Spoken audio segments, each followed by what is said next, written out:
Солдат увидел в стремительной реке тонущего тигра и без колебаний решил поставить под угрозу собственную жизнь, чтобы спасти дикого хищника. Тогда никто даже не мог представить, каким окажется финал этой необычной истории. Тигр заслуженно считается одним из самых опасных хищников Азии. Благодаря невероятной силе, высокой скорости и выдающимся охотничьим способностям он внушает людям одновременно восхищение и страх.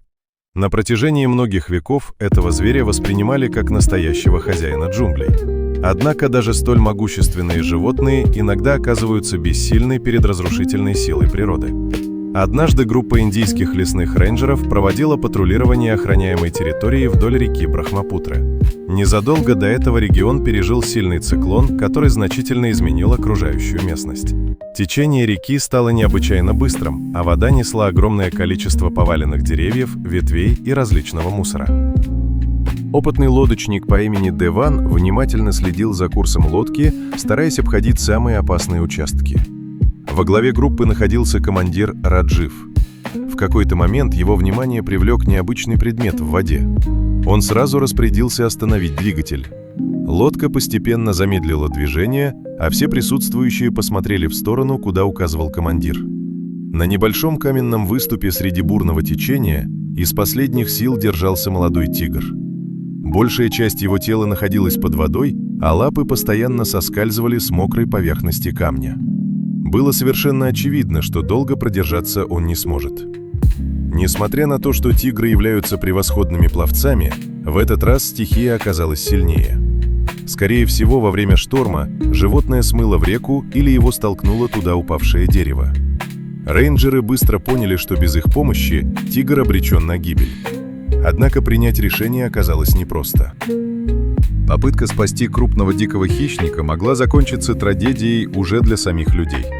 Деван заметил, что природа самостоятельно регулирует жизнь и смерть своих обитателей, а вмешательство человека далеко не всегда бывает оправданным. Тем не менее, остальные участники группы молча наблюдали за измученным животным и не могли спокойно оставить его погибать. После непродолжительного обсуждения Раджив решил рискнуть и помочь тигру. Лодку осторожно подвели к каменному выступу. Сильное течение постоянно пыталось унести судно в сторону, а вокруг проплывали тяжелые стволы деревьев и крупные ветви.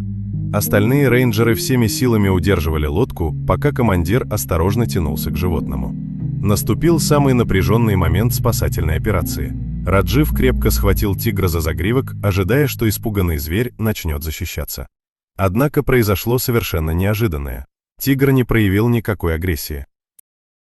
Напротив, словно понимая, что люди пытаются его спасти, он начал помогать им, цепляясь лапами за край лодки.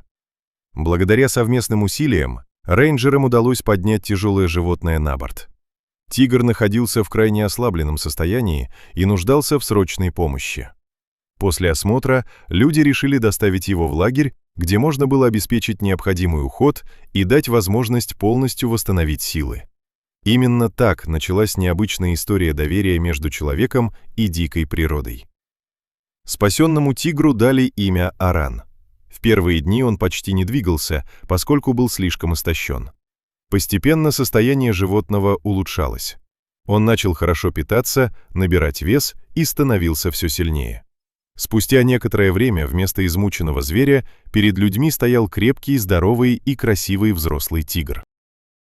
Когда Аран окончательно восстановился, он начал время от времени уходить в джунгли.